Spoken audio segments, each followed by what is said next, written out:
ঝিনাইদহের মহেশপুরে স্থানীয় জনপ্রতিনিধি ও উপজেলা প্রশাসনের অবহেলায় রাস্তার বেহাল দশা। ঝুঁকিপূর্ণ হলেও চলাচল করতে হচ্ছে স্থানীয় জনগণের।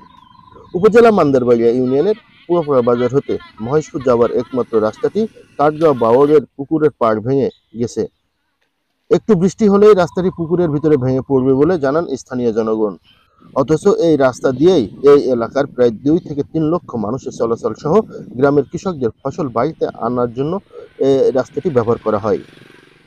অথচ চলাচলের এই রাস্তাটি এখন ধ্বংসের মুখে। যে কোনো সময় ঘটতে পারে মৃত্যুর মতো মর্মান্তিক ঘটনা।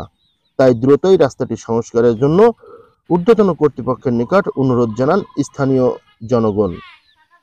মহেশপুর এবং আমাদের পুরোপাড়া বাজারের একটি গুরুত্বপূর্ণ রাস্তা।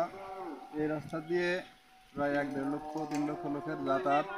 এখান থেকে এখানে অনেক স্কুল কলেজ এবং মাদ্রাসার ছাত্রছাত্রীরা এই রাস্তা দিয়ে যাওয়া আসা করে। এই রাস্তাটা যে অবস্থায় ভেঙে অর্ধেক প্রায় ভাঙার পথে, এবং বর্ষা আসলে এটা রাস্তাটা থাকবেই না, বিলুপ্তির পথে হয়ে যাবে। এই তাড়াতাড়ি একটু শীঘ্রই যাতে এই রাস্তাটা সংস্কার করা হয়। যেমন আমাদের ভাটপাড়া গ্রামে অনেক ফলের চাষ হয়, এখানে ট্রাক যাওয়ার সমস্যা। আমাদের পাশে একটা কাঠগড়া বাউড়, তাদের মাছ নিয়ে যাওয়া খুব সমস্যা, এবং অনেক চাষি পরিবার আছে এখানে যারা ধানের গাড়ি বা ধানের ট্রলি ফলে নিয়ে যাওয়া খুব ঝামেলা, ভেঙে যায়। মানুষের চলাচলের খুবই আবেদন যে রাস্তাটা যত তাড়াতাড়ি মেরামত সম্ভব হয়। ভবিষ্যতে আরও বর্ষার সময় আসছে, পানিতে আরও ভেঙে যাবে। আমাদের বাচ্চা কাচ্চা কলেজ স্কুল সব জায়গায় মানে এই রাস্তা দিয়ে আমাদের যাওয়া আসা করতে হয়। এখন যদি এটা সংস্কার না হয়, ভবিষ্যতে আরও মনে করেন এই রাস্তাটা আরও যতটুকু ভেঙেছে আরও ডবল ভাঙবে।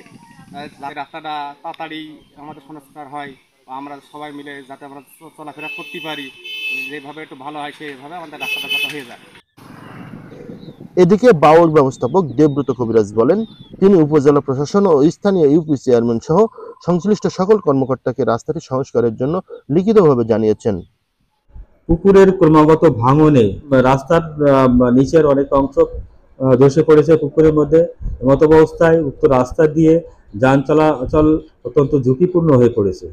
এই বিষয়টি নিয়ে আমি আমার ঊর্ধ্বতন কর্তৃপক্ষের সাথেও কথা বলেছি যাতে একটা সংস্কার করা যায়। আমার কর্তৃপক্ষ জানিয়েছে যে এই মুহূর্তে আমাদের পুকুর সংস্কার এবং রক্ষণাবেক্ষণের জন্যে পর্যাপ্ত ফান্ড না থাকার জন্য বরাদ্দ প্রদান করা সম্ভব নয়।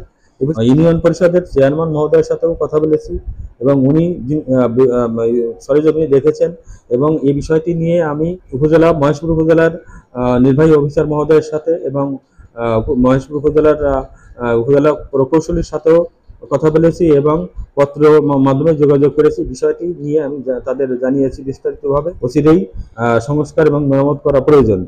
অথচ স্থানীয়রা জানান, স্থানীয় জনপ্রতিনিধি এই রাস্তা দিয়ে চলাচল করলেও রাস্তাটি সংস্কারের কোনো উদ্যোগ নিতে দেখা যায়নি। মোহাম্মদ রবিউল ইসলাম, মহেশপুর, ঝিনাইদহ।